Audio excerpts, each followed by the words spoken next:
ওই যুবক নবীর কাছে কান্না করতেছেন। নবী বলেন, এই যুবক তুমি এত অঝোর দ্বারায় কাঁদো কেন? কয় গুনাহ করেছি। গুনাহ করেছ, আমার মাওলা পাকের রহমত সম্পর্কে তোমার কি ধারণা নাই? বলে, ও পয়গম্বর, আমার মন বলে আল্লাহর রহমত থেকেও বড় গুনাহ করেছি। জমিন থেকেও বড়? কয় হ্যাঁ। আসমান থেকেও বড়? কয় আসমান থেকেও বড় গুনাহ করে ফেলেছি।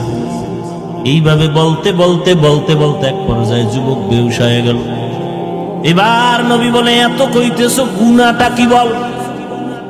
আল্লাহর বান্দা যুবক কান্না করে বলে, পয়গম্বর, এত মারাত্মক অপরাধ আমি করেছি।